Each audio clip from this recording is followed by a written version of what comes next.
Bonjour à tous. Aujourd'hui, on va commencer les vidéos pratiques, donc les tutos pour la création du December Daily. Entre autres, aujourd'hui, on va voir le matériel dont on va avoir besoin.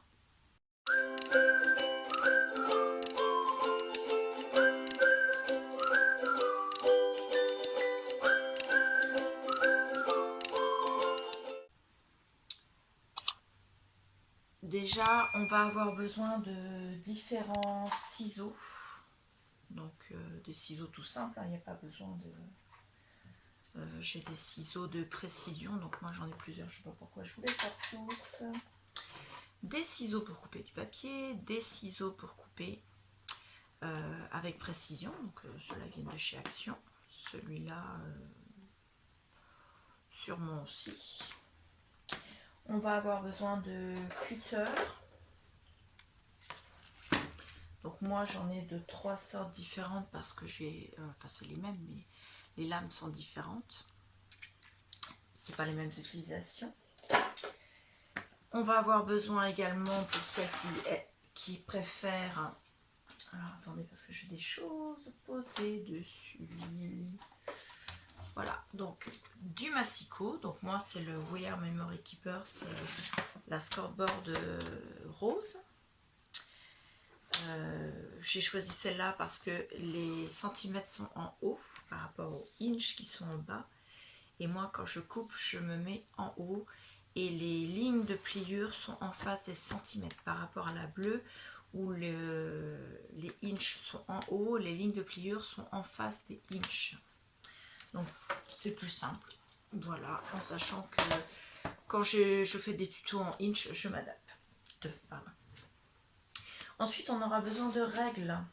Alors, les règles, moi j'ai des règles en fer, donc j'ai ma 50 cm, j'ai ma 20 cm quand j'ai des plus petites découpes. Les règles en fer vont me servir à tout ce qui est découpe au cutter, parce que le cutter ne va pas entamer la règle. Ensuite, j'ai ma règle en T qui me permet de tracer des lignes perpendiculaires à une autre ligne ou à un bord de page. Et j'ai également mon équerre qui elle est très pratique parce que ça me permet de faire des parallèles puisque je ne sais pas si vous allez le voir mais il y a un quadrillage. Donc le quadrillage, là les lignes permettent de faire, on place la ligne avec laquelle on veut faire une parallèle sur une des lignes et on sait qu'à 30 cm on trace notre trait. Donc ça permet de faire des lignes parallèles. Les perpendiculaires, les parallèles, on fait de la géométrie aujourd'hui. Donc ça c'est pour tout ce qui est règles pour le December Daily. En colle, moi je vais me servir de colle à tissu. Donc je prends la création simplement de Action. Parce que c'est celle que j'ai sous la main, mais vous pouvez prendre n'importe quelle marque, ce n'est pas important la marque de la colle. Et je prends la Tacky Glue que je mets dans des réservoirs de précision comme ceci. Donc vous avez celui que j'ai acheté à Cultura et celui que j'ai eu à Sostring Green. Voilà. Donc pour la colle, c'est bon. Donc la Tacky Glue va servir pour tout ce qui est papier, carton. Et la création, bien sûr, c'est une textile glue, donc c'est pour le tissu. Ensuite, on va avoir besoin de tissu. Alors, j'ai tout dans ma cachette ici. Alors, en tissu, moi, j'ai un rouleau de tulle que j'ai acheté à Action. Donc, c'est un chemin de table, hein, mais vous voyez, ça laisse un peu de transparence. Ça permet de couper un peu l'album sans trop l'alourdir. Ensuite, en tissu, j'ai bien sûr acheté mon coupon de Noël que vous avez vu à la vidéo dévoilement. Voilà. Donc je l'ai acheté chez une marchande de tissus couturière. J'ai également un tissu velours comme ceci où il y a des sapins dessus mais pas que. Donc il y a des tipis et des flèches. Mais moi je vais m'en servir plus par rapport aux sapins et pourquoi pas les ours. Même si moi je suis plus Noël traditionnel, mais bon, je pourrais découper un rectangle autour d'un sapin pour pour faire une pochette ou chose comme ça. Et j'ai également un rouleau comme ceci, donc c'est du tissu un peu lin avec du foil dessus. Voilà. Ces deux derniers rouleaux, je les ai eus, donc celui-ci et celui-ci, sur un vide-grenier à literie. Donc je pense que la personne avait un... Ça s'en était servi en chemin de table, je pense. Enfin, en tout cas, c'est des rouleaux de chemin de table. Ça, c'est pour les tissus. Ensuite, on va avoir besoin de cartonnettes souples. Alors, en cartonnette souple, vous pouvez prendre de la cartonnette de récupération, c'est-à-dire un dos d'album de papier. Alors, hop, comme celui-ci, vous savez, les albums Action, hein, les dos sont très bien pour faire ce qu'on va en faire. C'est pour la tranche du December Day. Donc il va être entièrement recouvert avec le tissu, donc ça ne se verra pas, mais il ne faut pas qu'il soit trop dur, donc cette fois-ci je ne prendrai pas en calendrier. Donc ça c'est très bien. Vous pouvez prendre aussi de la cartonnette. Celle-là elle n'est pas vide, on va prendre celle-là. D'emballage, donc là par exemple c'est de l'emballage de United Office de pochette de plastification. Donc pareil, hein, c'est de la cartonnette souple. Vous pouvez prendre de la cartonnette de boîte de céréales, de boîte de cracottes, et ainsi de suite. Alors celui-là par contre, il n'est pas vide, il y a encore les pochettes dedans, donc je vais le mettre là. Je le rangerai à sa place. Donc ça c'est pour la cartonnette, ou bien alors des simples cartonnettes d'intercalaire, mais celles qui ne sont pas plastifiées. Pour mettre dans les classeurs, vous savez, il y en a qui sont plastifiées, d'autres non. Il faut vraiment prendre celles qui ne sont pas plastifiées. Même pas un film très fin, parce que ça empêche de... comment dire, la colle, elle n'adhère pas correctement quand c'est lisse, en fait. Il faut vraiment que ça reste sur la cartonnette un peu rugueuse. Voilà. Ensuite, on a besoin d'un vieux livre d'enfant. Un vieux livre d'histoire pour enfants. Alors... Comme vous avez pu le voir pour le dévoilement, alors là, bien sûr, je l'ai déjà ouvert, donc vous verrez que la couverture. Moi, j'ai pris celui-là. Donc, il s'appelle Mon beau livre de Noël des éditions Emma Édition. Donc, c'est un très très beau livre. En toute sincérité, si vous avez un peu plus petit, vous n'hésitez pas à prendre un peu plus petit. Parce que celui-ci mesure quand même 22, un peu plus de 22 sur 30 cm de haut, et c'est vrai que c'est plus compliqué pour travailler, pour faire les signatures après. Donc si vous avez plus petit, l'idéal ce serait d'en avoir un qui fasse un format A5 en fait. Je parle au niveau des feuilles de papier à l'intérieur et non pas de la couverture. La couverture, si elle est légèrement plus grande, c'est pas grave. Mais si vos feuilles font un format A5, c'est-à-dire une feuille A4 pliée en deux, c'est vraiment l'idéal parce que ça vous permettra d'utiliser beaucoup moins de papier pour faire les pages. Après le vieux livre pour enfants, on a besoin de papier design de Noël. Donc soit vous utilisez des vieux blocs avec des feuilles assorties, des feuilles qui sont dépareillées mais qui sont même de plusieurs blocs, c'est pas grave, mais des feuilles qui vont être assorties les unes aux autres et avec votre livre d'enfant. Soit vous faites comme moi, vous prenez un bloc tout neuf. Donc là, moi, c'est le Santa Claus is Coming to Town de Craft Sensation, donc ça vient de chez Action. Voilà. Les papiers design, bien sûr, vous les mettez de façon à ce qu'ils soient vraiment assortis, que ce soit au livre ou entre eux. Il ne faut pas que ce soit vraiment trop disparate, sinon ça va faire un peu limite kitsch en fait. Ensuite, vous aurez besoin de papier vieilli. Alors, le papier vieilli, vous avez vu la vidéo il y a quelques temps. Excusez-moi, je sors parce que j'ai tout empilé dans ma caisse. Et forcément, le papier vieilli, il est en dessous. Donc, je vais l'atteindre. Donc, vous avez vu la vidéo, j'ai vieilli ce papier-là. Donc là, j'en ai déjà utilisé. Donc, j'ai pris des petites feuilles format cahier brouillon, mais qui sont des copies doubles. Donc, grand carreau, des copies doubles grand carreau, mais grand format, c'est format 21-29-7. Un livre de partitions de musique, donc de solfège, des 24-32 petits carreaux en cahier, donc bien sûr qui sont avec leur reliure, elles ne sont pas découpées. Et j'en ai rajouté des 24-32 également non vieillis en grand carreau. Voilà, parce que je me suis dit que j'avais encore besoin de papier, j'en avais certainement pas assez. Donc ça c'est pour le papier vieilli, on va le poser là.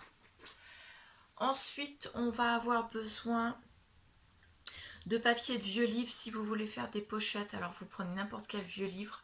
L'idéal c'est une histoire, parce qu'on va quand même pouvoir lire ce qui est écrit dessus. Donc prenez pas quelque chose de trop sérieux. Soit un livre scolaire de lecture d'enfants, soit un livre en relation avec Noël d'enfants, ou bien alors un livre où il y avait des publicités mais qui sont un peu époque de Noël, ce serait l'idéal. Ensuite il nous faut des sachets en papier. Alors les sachets en papier, moi j'ai récupéré les sachets que j'ai eu dans mes calendriers de l'Avent de l'année dernière. Scrap Didi, sac à peau scrap et également les scrap copines. Donc j'en ai des grandes comme ça, j'en ai des moyennes comme ça et j'en ai des toutes petites comme ça. Les toutes petites serviront pour faire des pochettes, pour ranger des petites choses, des petits tickets, des choses comme ça. Les moyennes pourront ranger des petites lettres et les grandes serviront pour faire des pages d'écriture avec la possibilité de ranger les photos à l'intérieur. On va les poser là, ça commence à remplir le bureau. On a besoin de napperons, donc vous pouvez prendre des napperons en tissu ou des napperons en papier. Moi pour le coup, il y en aura beaucoup en papier. Alors des napperons en papier, moi j'en ai qui font cette taille là. Donc c'est des napperons, vous savez, de boulangerie qu'on trouve sous les gâteaux. Moi en général, quand un gâteau arrive, ce soit chez moi ou dans la famille, hein, c'est avant de découper, je peux récupérer ton napperon. Donc souvent je passe pour une folle, hein, comme la majorité des scrapeuses, hein. On est des folles dingues, on récupère la poubelle. Non mais tu te rends pas compte, faut vraiment être pauvre pour récupérer les trucs de poubelle. Enfin bon, tout ce qu'on a pu entendre dire. Donc celui-là il est un peu plus grand. Donc ça va servir pour faire des séparations de pages, mais également pour faire des décorations tout simplement. Et j'en ai également des plus petits, donc ceux-là ils sont vieillis, donc en forme de cœur. J'en ai plusieurs. J'en ai qui sont comme ceci, c'était pour des gâteaux individuels, ou alors des comme ceci qui étaient dans ce paquet-là de la marque Dovecraft que j'avais acheté à Nose. Donc ça j'en avais 3 paquets, il m'en reste encore un paquet et demi. Voilà, donc il y avait 3 couleurs dedans. Et j'en ai également que j'ai acheté également à Nose. Ceux-là ils sont en papier cartonné de la marque Partie Déco. Voilà, en forme de cœur. Et ceux que j'ai eu dernièrement à Stampin' en forme de cœur comme ceci, qui sont de 2 couleurs. Et il m'en reste un en crochet comme ceci. Donc j'aimerais bien pouvoir avancer un peu dans mon apprentissage du crochet pour pouvoir m'en faire moi-même, mais pour l'instant je suis pas encore très. Enfin, faut dire aussi que je me lance pas beaucoup, je prends pas beaucoup de temps pour le faire. La période de Noël, c'est beaucoup de boulot pour. Enfin, la période de Noël. La période octobre, novembre et jusqu'à décembre, c'est beaucoup de boulot au niveau scrap, donc le crochet est passé un peu en arrière. Ensuite, on aura besoin de vieux papier cadeau. Alors, je vous les fais pas voir, j'en ai un carton complet. C'est ceux de mon calendrier de l'Avent, de mes calendriers de l'Avent de l'année dernière. Si vous voulez voir les vidéos, je vous mettrai la playlist en i. Donc, je les ai mis dans un carton. Ils sont stagnés dans la salle de scrap toute l'année dans ce carton-là. Ils n'ont pas bougé depuis l'année dernière. Ils sont bien posés à plat. Ils peuvent servir à faire des pochettes ou à faire des pages ou à faire des séparations. Voilà, ensuite je vais prendre du papier calque ou du papier cuisson. Alors le papier calque, vous le prenez qui soit décoré, qui soit coloré ou qui soit neutre, donc c'est-à-dire du papier calque scolaire. Vous pouvez prendre aussi du papier donc de cuisson. Le papier cuisson peut être coloré également, ou bien alors il peut être blanc. peu importe, vous pouvez le vieillir ou pas le vieillir, ou bien alors pour le vieillir, vous pouvez utiliser simplement la technique dont je le passe un peu au four. Il prend une couleur un peu brune, mais bien sûr, il ne faut pas qu'il soit trop passé au four, sinon il est craquant et il s'émiette. Donc voilà pour le papier calque. Ensuite, on prendra du papier craft. Donc ça, c'est encore une pochette, donc ça va là. Le papier craft, ça va être celui qu'on trouve dans les blocs Action. J'en ai pas ici. Donc soit dans les blocs Action, soit les grandes enveloppes craft, c'est pas mal aussi. Donc on les ouvre, ça fait une feuille assez grande. Et ça permet aussi soit de faire des feuilles, soit de faire des pochettes, des décorations et ainsi de suite. Donc voilà, ça c'est la première partie. Ensuite, on a besoin de papier scolaire, mais là, moi, comme je les avais vieillis, je vous les ai présentés déjà dans la partie papier vieilli. Vous pouvez récupérer aussi toutes les cartes postales anciennes que vous pouvez trouver, soit dans les vides-greniers, soit dans les tiroirs de vos grands-parents, grands-tantes, grands-oncles, cousins, cousines. S'ils veulent jeter les cartes postales, dites-leur que vous êtes scrapeuse et que vous récupérez la poubelle, n'oubliez pas, on récupère la poubelle. Donc, si possible sur le thème de Noël ou de jour de l'an, c'est l'idéal. Sinon, n'importe quelle carte postale ancienne qui fasse penser avec des images qui fassent penser à la vieille époque, quoi, en fait. Si possible du siècle dernier, c'est encore mieux. Ensuite, il faudra des pochettes. Alors, les pochettes, ça va être des pochettes en plastique. Parce qu'on va faire des pochettes avec la fuse pour celles qui ont la fuse. Celles qui ne l'ont pas, je vous ferai voir comment faire vos pochettes pour mettre avec du washi tout simplement, ou du scotch. Mais en général, en tant que scrapeuse, on a du washi. Mais du scotch scolaire, ça va très bien. Donc des pochettes en plastique, ou si vous avez des pochettes en papier. Donc ça peut être des pochettes, là je vous ai présenté ça comme un sachet, mais c'est une pochette, un sachet en papier du magasin. Donc voilà. Ça peut être des pochettes de la pharmacie, de la boulangerie, les sachets de pain, ou les sachets à croissant, ils sont un peu moins longs et plus larges, donc ça c'est bien aussi. Ensuite, il nous faudra des étiquettes de 1 à 31. Moi, je vais les prendre dans le bloc de chez Action parce qu'ils sont déjà faites. Si vous ne les avez pas déjà faites, il suffit de les faire à la main, hein. Il n'y a pas besoin de faire grand chose. Vous découpez une forme, vous écrivez dessus avec un beau feutre et puis voilà, ça suffit. Ensuite, on va prendre des serviettes de Noël. Donc moi, j'ai trouvé ce modèle-là que j'adore, que j'ai eu dans le tiroir où on range les serviettes en papier. Voilà, qu'on a dû faire à Noël avec. Donc j'en ai repris plusieurs. Du ruban, alors le ruban, je ne vais pas vous le faire voir parce qu'il n'est pas sorti. Mais bon, du ruban de Noël, alors ça va être de l'organza, ça va être du ruban dentelle, ça va être du ruban j'ai perdu mes mots une fois de plus. C'est pas de la dentelle, c'est un peu comme du napperon en fait, vous avez. Retrouver mon mot. Je vous le mettrai en incrustation parce qu'une fois de plus, la mémoire de sardine est revenue. Toutes ces rubans-là serviront pour faire des fermetures de petites pochettes ou des fermetures de signatures. Ensuite, il nous faudra de la dentelle. Donc voilà le mot que je cherchais, c'était dentelle quand même. Et voilà, il est juste après. Hein. Comme quoi, sardine est forte. Hein. Donc de la dentelle, qu'elle soit fine, plus épaisse, peu importe. Des boutons. Donc les boutons, moi j'en ai de différentes sortes. Alors j'en ai des rouges dans une matière, je ne peux pas vous dire, c'est pas du bois, c'est une matière, c'est pas plastique non plus, c'est un peu bizarre. Ça vient de chez Action, donc dans les sachets, vous savez, des gros sachets là. Donc j'ai trié par couleur et j'ai récupéré là la boîte des rouges. Et j'avais acheté également ceux qui étaient en couleur bois.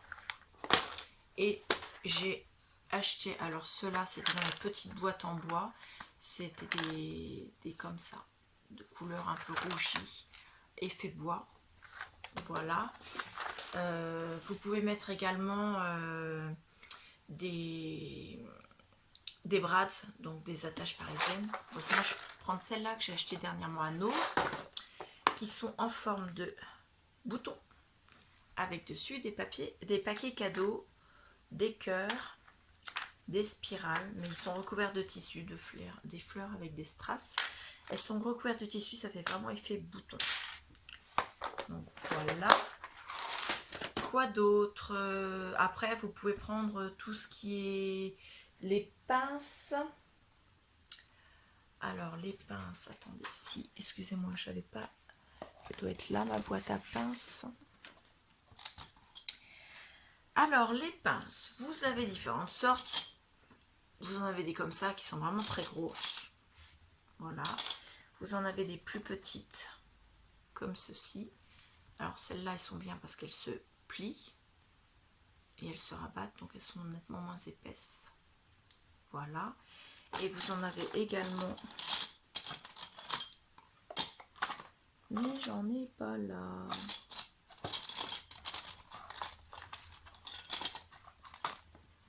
Non. Où est-ce que je les ai mises?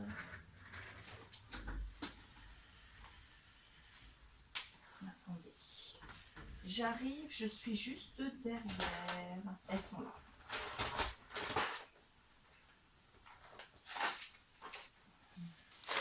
Là. Donc ça va être des pinces comme ça. Alors elles viennent de chez Action également. Comme ça, avec un petit trou en haut qui permettent de faire un bijou d'album ou un bijou d'ornement d'album. Je vous expliquerai la différence. Donc on a des rouges, des vertes qui étaient dans le même lot, des argents, des or qui étaient aussi dans le même lot, et des argent et or comme celle que je vous ai fait voir, mais unis, il n'y a pas de décoration. Tout ça, ça vient de chez Action. Ensuite, vous pouvez prendre aussi tout ce qui est les attaches comme ça, boutons. Donc avec un petit bouton là comme ça.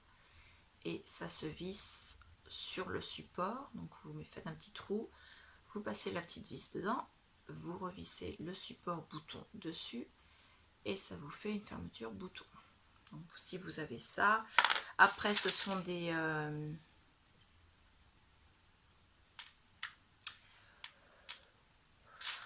œillets, je cherchais mon mot, donc voilà. Et puis si vous voulez mettre des coins d'album, si vous en avez, vous pouvez également utiliser des gros trombones et puis toutes sortes de clips comme vous voulez. C'est en train de tomber. Voilà, je pense qu'on a fait le tour. S'il y a besoin de choses de plus, je vous le dirai au fur et à mesure des vidéos. Donc voilà, on est à un peu plus de 20 minutes de vidéo en faisant les petites coupures, les petits... ça devrait faire à peu près 20 minutes. Donc j'espère que vous allez avoir la majorité des choses. Et tenez-vous prêts parce que dès demain, vous aurez la première vidéo où je vous montrerai comment préparer le livre d'enfant pour pouvoir créer votre December Daily. Donc là, on est parti. C'est le début de la série. Je vous dis à demain. Au revoir.